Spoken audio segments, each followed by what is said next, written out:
रात गहरी थी, लेकिन मदीना के उस पुराने मोहल्ले में अंधेरा जैसे कुछ ज्यादा ही भारी हो गया था। टूटी दीवारों, कच्ची छतों और संकरी गलियों के बीच एक छोटा सा कमरा था, जहां 16 साल का जैदान अपने फटे पुराने बिस्तर पर जागता पड़ा था। हवा में सर्दी थी, लेकिन उसके दिल की ठंड उससे भी गहरी। जैदान की जिंदगी बहुत छोटी उम्र से ही इम्तिहानों में घिरी रही। माँ का इंतकाल तब हो गया था जब वह सिर्फ 5 साल का था, और बाप ने फिर कभी पलटकर उसकी तरफ देखा भी नहीं। रिश्तेदारों ने कुछ दिन तक दया दिखाई, मगर फिर दुनिया की फिक्रें बढ़ीं और जैदान उनके लिए सिर्फ एक बोझ बन गया। एक एक करके हर दरवाजा बंद हो गया।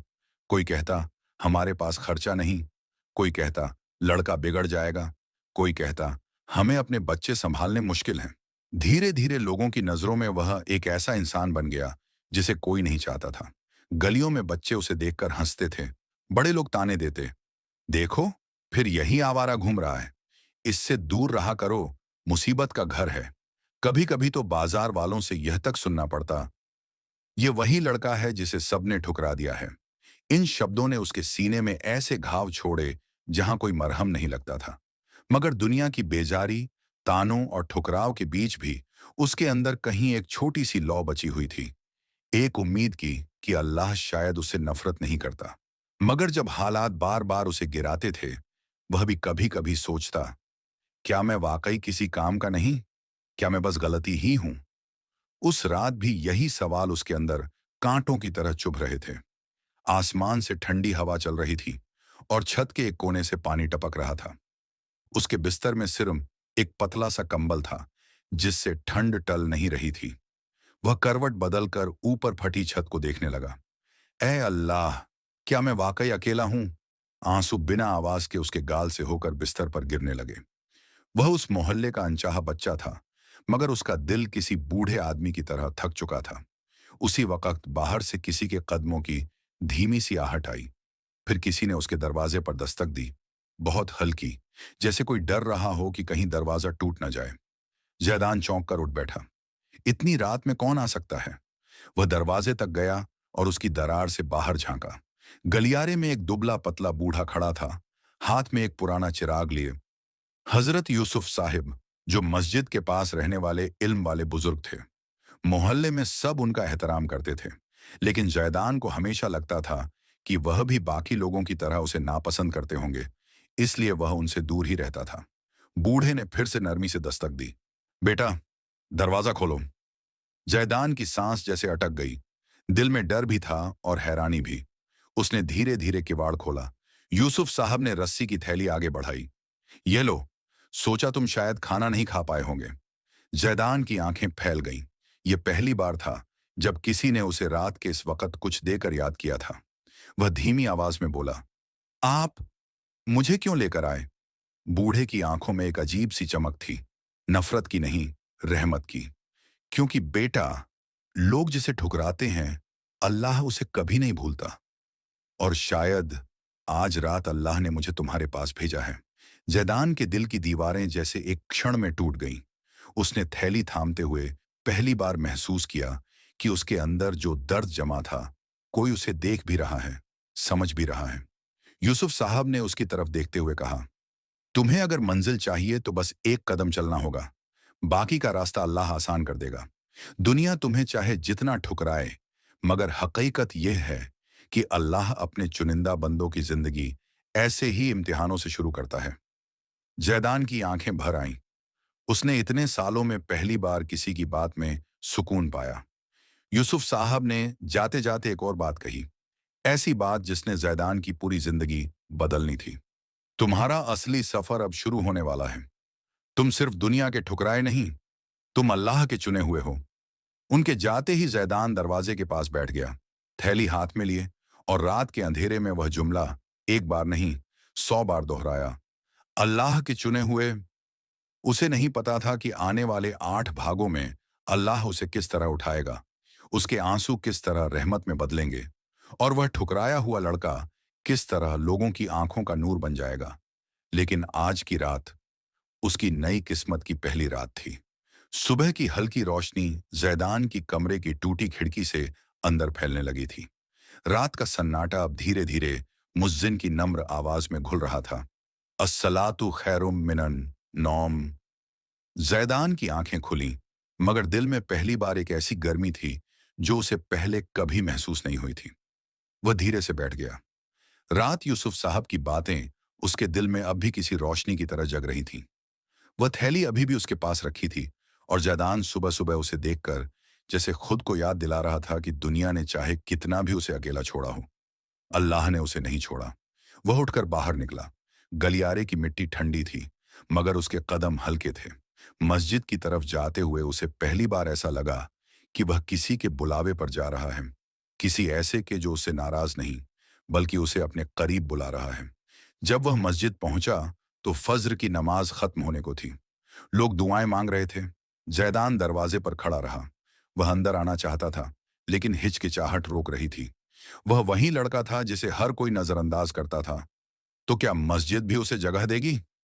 इसी असमंजस में यूसुफ साहब ने उसे देख लिया।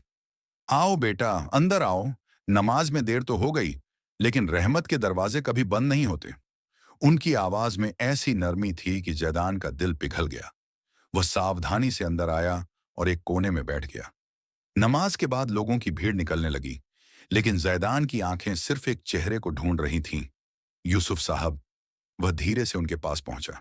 कल रात आप ना आते तो शायद मैं टूट जाता। यूसुफ साहब ने उसके कंधे पर हाथ रखा। बेटा, याद रखो, अल्लाह तब सबसे ज्यादा करीब होता है जब इंसान खुद को सबसे ज्यादा अकेला महसूस करता है। तुम्हें तो अभी रास्ता दिखाना शुरू किया है। असली तरक्की तो तब होगी जब तुम अपने अंदर के दर्द को इबादत में बदल दोगे। जैदान ये सुनकर चुप हो गया। इबादत? उसके लिए तो यह शब्द भी अनजान हो गया था। वह दर्द भरी हंसी हंसकर बोला, मैं मैं कुछ नहीं जानता। नमाज तक ठीक से नहीं पढ़ पाता। बूढ़े की आंखों में दया नहीं, बल्कि एक अजीब सी उम्मीद थी। तो सीख लो, जिसे दुनिया ने ठुकराया है उसे अल्लाह कभी यूं ही नहीं छोड़ता। शायद तुम किसी बड़ी हिकमत के लिए बनाए गए हो।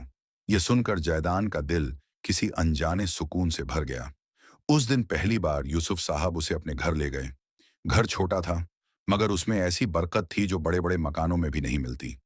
दीवारों पर पुराने इस्लामी किताबें रखी थीं, कोने में एक लैंप जल रहा था और चारपाई पर सफेद चादर बिछी थी। यूसुफ साहब ने उससे कहा, आज से तुम मेरे साथ रहोगे। अकेलापन जितना खतरनाक होता है, उतना ही कोई साथी उसे मिटा देता है। जैदान स्तब्ध रह गया। उसे याद आया, कभी किसी ने उससे यह नहीं कहा कि तुम मेरे साथ रहो। हमेशा सिर्फ यही सुना था, तुम बोझ हो। और आज एक बूढ़ा आदमी उसे अपने घर ला रहा था, अपना बना रहा था। यूसुफ साहब ने तस्बीह संभालते हुए कहा, सबसे पहले हम वुजू सीखेंगे। वुजू सिर्फ जिस्म की सफाई नहीं, दिल की सफाई भी करता है। और जब दिल साफ होगा तो अल्लाह की नूर अंदर उतरना शुरू होगा। जैदान ने पूरे ध्यान से उन्हें वुजू करते देखा। हर हरकत में सुकून, हर कदम में इखलास। फिर उन्होंने उससे कहा, अब तुम भी करो। जैदान ने कांपते हाथों से शुरू किया। पानी जब उसके चेहरे पर गिरा तो उसे लगा जैसे बरसों की धूल धुल रही हो। जब उसने हाथ धोए तो उसे बीते हुए जख्म याद आए जिन्हें किसी ने पकड़ा भी नहीं था। जब उसने सिर मसह किया तो उसे लगा जैसे किसी ने उसकी सोच साफ कर दी हो। और जैसे ही वुजू पूरा हुआ, उसके अंदर एक अजीब सी हल्कापन फैल गया, जैसे दिल के बोझ का पहला हिस्सा उतर गया हो। यूसुफ साहब ने मुस्कुराते हुए कहा, अब जिंदगी का पहला कदम चढ़ लिया। अगले कदम बहुत खूबसूरत होंगे। लेकिन जैदान को यह नहीं पता था कि जल्द ही एक ऐसी घटना होने वाली है जो उसके सफर को बिल्कुल नई दिशा देगी। एक ऐसा मोड़ जहां दुनिया उसे फिर ठुकराएगी, मगर इस बार अल्लाह उसे पहले से कहीं ज्यादा मजबूती से थाम लेगा। जैदान को यूसुफ साहब के घर आए अभी पूरा एक हफ्ता भी नहीं हुआ था, लेकिन उसकी दुनिया जैसे बदलने लगी थी। पहले जहां दिन उसके लिए बस गुजरने का वक्त होते थे, अब हर सुबह नई उम्मीद लेकर आती थी। पहले जहां लोग उसे देखकर रास्ता बदल लेते थे, अब कम से कम एक इंसान था, एक ऐसा इंसान जिसने उसे अपनाया था। लेकिन इंसान की किस्मत कभी आसान नहीं बनती। अल्लाह जब किसी को उठाना चाहते हैं, उससे पहले उसकी नींव को मजबूत करते हैं। और यही नींव जैदान की भी अभी बन रही थी। उस सुबह सूरज की हल्की किरणें यूसुफ साहब के छोटे से आंगन पर बिखर रही थीं। ताजा हवा खजूर के पेड़ों से होकर आती और आंगन में रखे पानी के घड़े की ठंडक को और बढ़ा देती। जैदान जल्दी उठ गया था, क्योंकि पिछले 2 दिनों से वह फज्र की नमाज के लिए यूसुफ साहब के साथ मस्जिद जा रहा था। पहले हल्की हिचक थी, अब दिल में एक अजीब सी खिंचाव, जैसे मस्जिद उसे पुकार रही हो। वुजू करके जब वह बाहर निकलने लगा, तो यूसुफ साहब ने उसे देखकर मुस्कुराया। आज तुम पहले से ज्यादा रोशन लग रहे हो। जैदान ने शर्माते हुए सिर झुका लिया। शायद वुजू की बरकत है। नहीं, बूढ़े ने उसकी पीठ थपथपाते हुए कहा, यह दिल के बदलने की बरकत है। फज्र की नमाज के बाद लोग मस्जिद से बाहर निकल रहे थे। कुछ ने जैदान को देखा तो उसके बारे में कानाफूसी करने लगे। ये वही लड़का है ना? हाँ, वही जिसे किसी ने नहीं रखा, अब मस्जिद आने लगा है। शब्द छोटे थे लेकिन ताने लंबे। जैदान ने सुन तो लिया पर चुप रहा।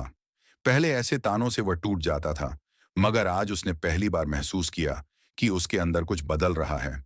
वह अब अपने आंसू दुनिया के लिए नहीं बहा रहा था। आसमान साफ था, लेकिन लोगों के दिल आज भी उसी तरह धूल से भरे हुए थे।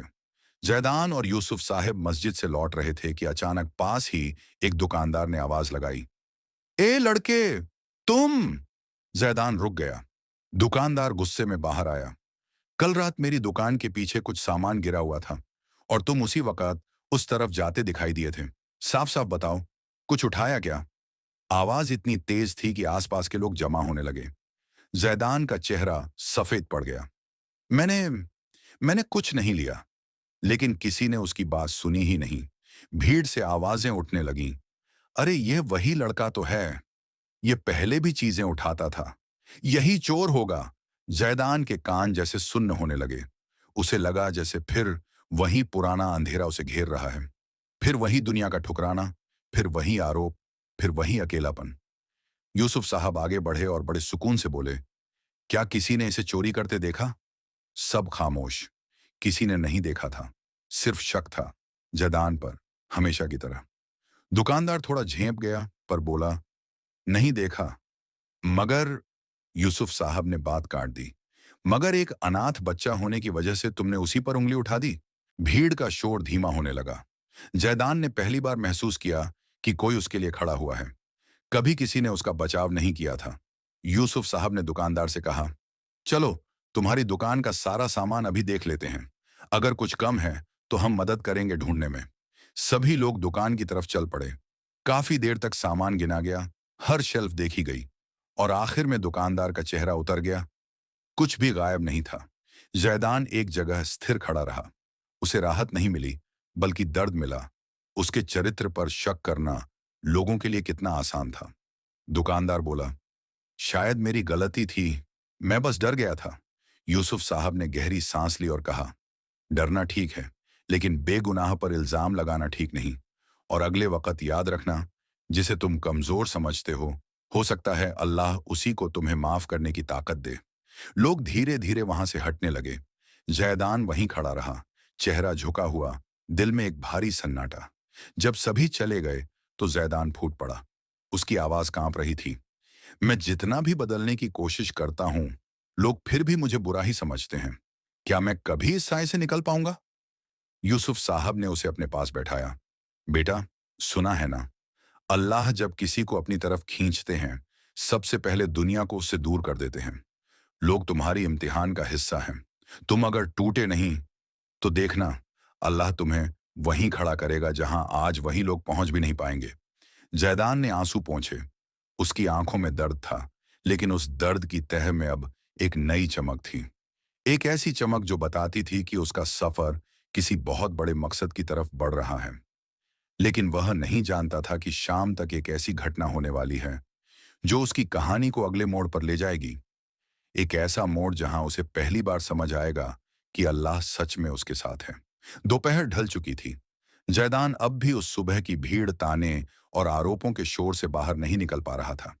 यूसुफ साहब ने उसे समझाया था, दिलासा दिया था, लेकिन कुछ जख्म ऐसे होते हैं जो सिर्फ शब्दों से नहीं भरते। समय, सब्र और रब की राहत ही उन्हें भरती है। उस दिन जैदान ने काम में खुद को पूरी तरह झोंक दिया। आंगन साफ किया, कमरे की सामान बदला, मस्जिद में पानी भरा, बुजुर्गों की चप्पलें सीधी की। यह सब वह इसलिए नहीं कर रहा था कि उसे करना है। वह बस अपने भीतर उठे तूफान को शांत करना चाहता था। शाम होते होते आसमान का रंग बदल गया। सूरज आधा ढल चुका था और हवा में एक अजीब सी ठंडक घुल गई थी। मस्जिद से थोड़ी दूर एक पुरानी वीरान सी गली थी। वही गली जहां कभी कोई पैर नहीं रखता था, क्योंकि वहां वर्षों पहले एक हादसा हुआ था। लोग उसे बदकिस्मत गली कहते थे। जैदान को अचानक याद आया कि यूसुफ साहब ने बताया था, एक बूढ़ी अम्मा इसी गली में अकेली रहती हैं, कई हफ्तों से बीमार भी हैं। मैं उनसे मिलने चला जाऊं क्या? उसके दिल ने फुसफुसाया। एक पल को वह ठिठका। दुनिया ने आज उसे जितना चोट पहुंचाई थी, कहीं वह अम्मा भी उसे ही दोष न दे दें। लेकिन तुरंत उसके दिल में एक और आवाज उठी। अल्लाह के लिए किया गया काम कभी जाया नहीं जाता। वह धीरे धीरे उस गली में चलने लगा।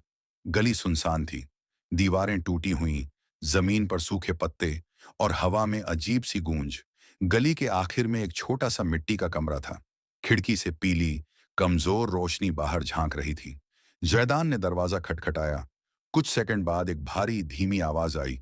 कौन? अम्मा, मैं जैदान मस्जिद से आया हूं, हालचाल पूछने। अंदर से एक हल्की सी सरसराहट हुई, जैसे कोई चारपाई से उठने की कोशिश कर रहा हो। दरवाजा धीरे से खुला। एक झुर्रियों से भरा चेहरा, सफेद बाल और आंखों में ऐसी कमजोरी कि दिल कांप जाए। अम्मा उसे देखती रह गईं। उनकी नजर में हैरानी थी, फिर एक मां सी नरमी उतर आई। अंदर आओ बेटा। इतने सालों में पहली बार किसी ने दरवाजा खटखटाया है। यह शब्द जैदान के दिल पर चोट की तरह लगे। इतनी तन्हाई, इतना अकेलापन। चारपाई पुरानी थी, कमरे की दीवारें धूल से ढकी थीं। कोने में रोटी का एक टुकड़ा सूख चुका था। अम्मा की सांसें तेज थीं। तुम अकेली रहती हो? जैदान ने धीमी आवाज में पूछा। अल्लाह है ना।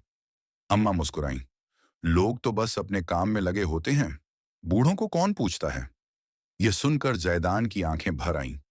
उसे अपना बचपन याद आ गया, जहां उसे भी कोई नहीं पूछता था। वह कुछ देर तक कमरे में इधर उधर देखता रहा, फिर बोला, अम्मा, खाना बना दूं या कुछ ला दूं बाजार से? अम्मा ने जैसे पहली बार इतना प्यार सुना हो।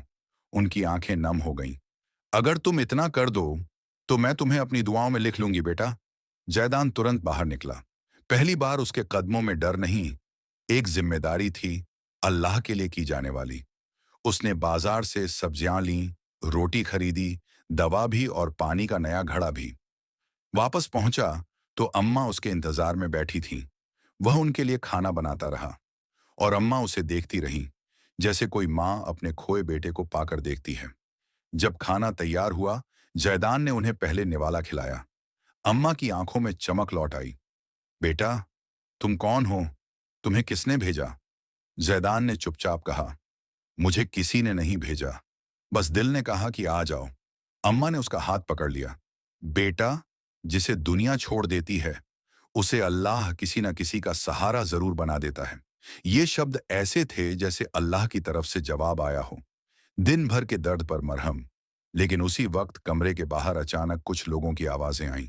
दो आदमी वहां खड़े थे। एक के हाथ में डंडा था। एक ने ताना मारा, ओहो, यही है वह लड़का जो चोरी करता है। अब बूढ़ी औरत का भरोसा जीतकर कुछ और उठाने आया है। दूसरा बोला, सब जानते हैं इसकी हरकतें, हम अभी मौलाना के पास लेकर चलते हैं। अम्मा खड़ी भी नहीं हो पा रही थीं, लेकिन वे चिल्लाईं, रुको, ये मेरे लिए खाना लाया है, ये चोरी नहीं करता। लेकिन किसने सुनना था? लोगों को तो बस शक चाहिए होता है। उन्होंने जैदान का बाजू पकड़ लिया। उसका दर्द फिर उठ गया। उसकी मेहनत, उसकी नीयत, उसकी भलाई को फिर से कुचल दिया गया था। लेकिन इस बार वह रोया नहीं। उसकी निगाहें आसमान पर टिकी थीं। उसके होंठों से बस इतना निकला, या अल्लाह, तू देख रहा है। और उस पल थोड़ी दूर खड़े यूसुफ साहब भी वहां पहुंच गए। उन्होंने जैदान की आंखों में पहली बार एक ऐसी रोशनी देखी जो किसी इम्तिहान में टूटने वालों में नहीं, बल्कि आगे बढ़ने वालों में होती है। और यहीं से शुरू होने वाला था असली मोड़। एक ऐसा मोड़ जो जैदान को रब के और करीब ले जाएगा और लोगों की नजरों में उसकी किस्मत पलटने वाली थी।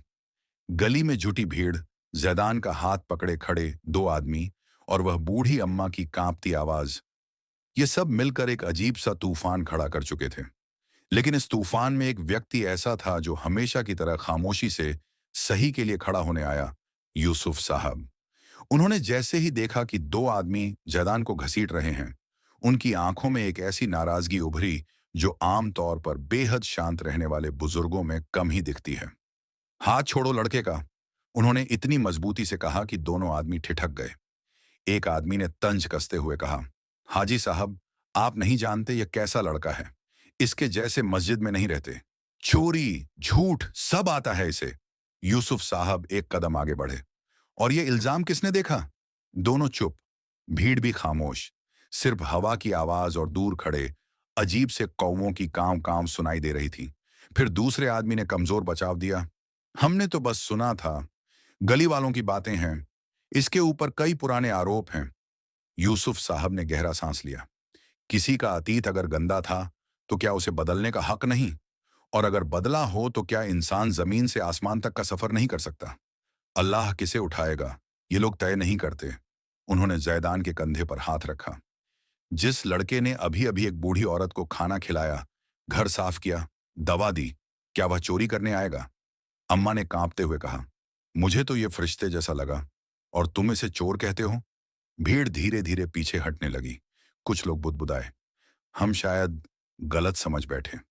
अरे, हमें तो लगा था। लड़का तो ठीक लग रहा था, लेकिन जैदान चुप था। उसके चेहरे पर अजीब सी उदासी उतर आई थी, जैसे वह लोगों की हर बात को अब महसूस ही नहीं कर पा रहा हो। जैसे उसके दिल में एक नया दर्द पैदा हुआ हो, एक ऐसा दर्द जो इंसान को अंदर से बदल देता है। अम्मा ने उसे पास बुलाया। बेटा, मेरे घर में एक छोटा सा बक्सा है, उसे मुझे लाकर दो। जैदान अंदर गया। बक्सा छोटा, लकड़ी का, पुराना और भारी था। वह उसे लेकर बाहर आया। अम्मा ने बक्से को अपने पास रखा और धीमी आवाज में कहा, मेरे सारे बेटे मर गए, बस ये बक्सा ही उनकी याद है। सालों तक इसे किसी ने छुआ तक नहीं। आज मैं इसे तुम्हें देना चाहती हूं। भीड़ एकदम स्तब्ध। दोनों आदमी शर्मिंदा, यूसुफ साहब भी हैरान। जैदान घबरा गया। अम्मा, मैं इसे नहीं ले सकता, यह आपकी अमानत है। अम्मा की आंखों में आंसू आ गए। नहीं बेटा, अल्लाह ने आज पहली बार मेरे दरवाजे पर किसी भेजा है। तुम्हारे हाथों में बरकत है। यह बक्सा तुम्हारे काम आएगा। मेरे बाद कौन है? जैदान ने बक्सा नहीं लिया, बस जमीन पर रखकर अम्मा का हाथ पकड़ा। आप मेरे लिए दुआ कर दीजिए, वही काफी है। अम्मा ने मुस्कुराकर कहा, दुआ तो मैंने अभी दे दी, अब देखना अल्लाह तुम्हारी किस्मत कहां ले जाएगा। भीड़ धीरे धीरे हट चुकी थी। दोनों आदमी शर्म से सिर झुकाकर चले गए। शाम के आसमान में हल्की लालिमा थी, जैसे दिन ने अपने दिल का सारा दर्द सूरज के साथ ढलने दिया हो। लेकिन जैदान के मन में एक बोझ बैठा हुआ था। वह यूसुफ साहब के साथ वापस लौट रहा था, लेकिन उसके कदम भारी थे। यूसुफ साहब ने पूछा, क्या हुआ बेटा? हाजी साहब, मैं कितना भी अच्छा बन जाऊं, लोग मुझे बुरा ही समझते रहेंगे। क्या मैं कभी इस नजर से बाहर आ पाऊंगा? बुजुर्ग मुस्कुराए, हाँ जरूर, मगर दूसरों की नजर से नहीं, अल्लाह की नजर से। जैदान ने सिर उठाया। अगर अल्लाह की नजर में जगह मिल जाए तो क्या लोगों का ठुकराना मायने रखता है? यूसुफ साहब की आंखें भर आईं। बस यही समझना था तुम्हें, और तुम समझ गए। वे दोनों चलते हुए मस्जिद के पास पहुंचे ही थे कि अचानक गांव का सबसे अमीर आदमी हाजी मरवान वहां घोड़ा रोककर उतरा। वह जैदान को देखकर बोला, तुम ही जैदान हो? जैदान का दिल धड़क उठा। जी। मरवान साहब ने जेब से एक तह किया हुआ कागज निकाला। यह कागज तुम्हारे नाम है, आज ही शहर से आया है। जैदान ने डरते डरते कागज खोला। उसकी धड़कनें तेज। यूसुफ साहब भी पास आ गए। कागज पर लिखा था, वारिस की तलाश, मोहम्मद इब्राहिम, पूर्व सैनिक, पुत्र अज्ञात। अगर यह सूचना जैदान नामक युवक तक पहुंचे तो उसे शहर की अदालत में बुलाया जाए। उसे उसके पिता की छोड़ी हुई संपत्ति और दस्तावेज दिए जाने हैं। कागज जमीन पर गिर गया। जैदान के हाथ कांपने लगे। मेरे पिता? मरवान साहब ने सिर हिलाया। तुम्हारे पिता ने मरने से पहले तुम्हारे नाम बहुत कुछ छोड़ा था। तुम अनाथ नहीं हो बेटा, तुम वारिस हो। आसमान में अजान की आवाज गूंजी, जैसे यह अल्लाह का जवाब हो। जैदान का दिल पहली बार हल्का हुआ। आंसू गालों पर बह निकले। इस बार ये आंसू दर्द के नहीं, कबूलियत के थे। यूसुफ साहब ने उसे गले लगा लिया। देखा बेटा, जब दुनिया ठुकराती है, अल्लाह उठाता है। और यहीं से शुरू होने वाला था अगला सफर, जैसे उसकी जिंदगी बंद दरवाजों।